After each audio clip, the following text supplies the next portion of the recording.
የዛሬው እውነተኛ ታሪክ ብር እውነተኛ ደስታ ይገዛል ብሎ ለሚያስቡ ሰዎች ነው። ላክለት ወይም ላኪላት። ወደ ታሪኩ ሰዳችሁ። ቢሊ ቦብ ይባላል። ቴክሳስ ውስጥ ከሚስቱ ጋርና ከሶስት ልጆቹ ጋር ነው የሚኖረው። ከስራዎቹ እየተባረረ ልጆቹን እንዴት እንደሚያሳድግ ጨንቆታል። ባገኘው ስራ ላይ እየሰራ ባገኘው ገንዘብ ህይወቱን ለመግፋት ይሞክራል። ቢሊ ሃይማኖተኛ ሰው ነው። ለፈጣሪ ህይወቴን ለውጥልኝ ያለ ይጸልይ ነበር። ሁሉ ጊዜ ሮብና ቅዳሜ ሲደርስ ሎተሪ እየቆረጠ 6 ዲጂት ያለውን ቁጥር ቲቪ ላይ በሚታዩ ቁጥሮች እያመሳሰለ እድሉን ይሞክር ነበር። ሎተሪውን ሲቆርጥ ልጆቹን እያሰበ ነበር የሚቆርጠው። በተወለዱበት ዓመተ ምህረት ቁጥሮቹን ይጽፍና በሱ ቁጥር ሎተሪ እንዲሰጡት ያረጋል። በተደጋጋሚ እንደዚህ ሲያረግ ቆይቷል። የሆነ ጊዜ ቢሊ እንደተለመደው ሎተሪ ቆርጥና ደክሞት ስለነበረ ሎተሪውን ቼክ ሳያረግ ገብቶ ተኛ። በነጋታውም ነግቶ ሎተሪው አምሮ ውስጥ አልመጣም ነበር። ቀን አካባቢ የሚሰራውን ስራዎች ጨራርሶ ቤቱ ገብቶ አረፋለና ወንበሩ ላይ ተቀምጦ ጋዜጣ ማንበብ ጀመረ። ጋዜጣው ላይ የዛሬው የ31 ሚሊዮን ዶላር አሸናፊ ቁጥር ተብሎ ቁጥሮቹ ተጽፈዋል። የገዛው ሎተሪ ትዝ አለውና ከኪሱ አውጥቶ ማመሳሰል ጀመረ። ቁጥሮቹን ባመሳሰላቸው ቁጥር እየደነገጠ መምጣት ጀመረ። ማመን አልቻለም።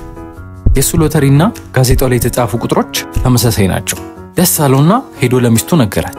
ተደሰቱ። በአንድ ጀንበር ህይወታቸው ተቀየረ። ቢሊ ሄዶ ብሩን ተቀብሎ ወዲያውኑ የሚሰራበት የነበረበት ቦታ ሄዶ የሥራ መልቀቂያ አስገባ። ለሱና ለቤተሰቦቹ ምቹ የሆነውን ትልቅና ዘመናዊ ቤት አማርጦ ገዛ። መግዛት ሲመኛቸው የነበሩትን መኪናዎች ገዝቶ አሰለፋቸው። ቢሊ በጣም ደስ ብሎታል። ልጆቹና ሚስቱን ይዞ ወደ ሃዋይ ቫኬሽን ይዟቸው ሄደ። ሲደሰቱ ሲዝናኑ ቆይተው ወደሚኖርበት ወደ ቴክሳስ ተመለሱ። ቢሊ ሲመኛቸው የነበሩትን ነገሮች እንዳለ ካረገ በኋላ ለሚያምነው እምነት ተቋም ገንዘብ ረዳ። ደከም ያለ ህይወት ላላቸውም ዘመዶቹ ቤት ገዛላቸውና የራሳቸውን ቢዝነስ የሚጀምሩበትን ብር ሰጣቸው። ጓደኞቹና የሚያውቁት ሰዎች ቢሊ ሎተሪ እንደደረሰው ሰሙ።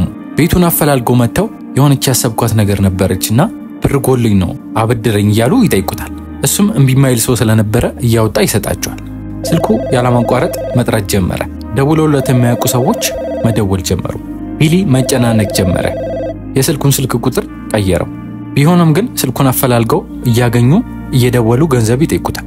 ቢሊ እምቢ ማለት ስላለመደ በይሉኝታ ይሰጣል። በአጋጣሚ የሚያገኘው ሰው ሁላ ስለ ብሩ ነው የሚያወሩት። ደስታውን ማጣት ጀመረ። በጊዜ ሂደት ተነጫናጭና ቁጡ ሰው ሆነ። ከሚስቱ ጋር በሆነው ባልሆነው መጣላት ጀመሩ። ሚስቱ የሱን ጸባይ መቋቋም ሲያቀታት ልጆቿን ይዛ ከቤታቸው ጥላ ወጣች። ቢሊ ብቸኛ ሲሆን ብዙ ነገር አምሮ ላይ መምጣት ጀመረ። ገንዘብ ከማግኘቱ በፊት ይሄ ሁሉ ችግሮች አልነበሩም። እሱና ቤተሰቦቹ ሰላምና ፍቅር ነበራቸው። ባለው ገንዘብ ደስተኛ ሊሆን አልቻለም። ትልቅ ቤትና ብዙ መኪናዎች ቢኖሩትም ውስጡ ባዶነት እየተሰማው መምጣት ጀመረ። ደስተኛ ሊሆን አልቻለም። ራሱን ጠላ። የፋይናንሻል አማካሪው እንደተናገረው ከሆነ ሎተሪ የደረሰኝን ቀን ጠላዋት ብሎት እንደነበረ ተናግረዋል። ቢሊ ሽጉጥ ገዝቶ ወደ መኝታ ቤቱ ገባ። ከትንሽ ደቂቃዎች በኋላ የሽጉጥ ድምጽ ተሰማ። ቢሊ ሎተሪ ስለደረሰው ብቻ ህይወቱን አጣ። አዲስ ኢንስታግራም አካውንት ከፍተናል። አዲስ ሐሳቦች ሲመጡ እዛ ላይ ሼር ስለምናረግ ገብታችሁ ፎሎ ማድረግ እንዳረሱ። እዛ ላይም አዳዲስ ቪዲዮዎች ስለምንለቅ ገብታችሁ ማየት ትችላላችሁ።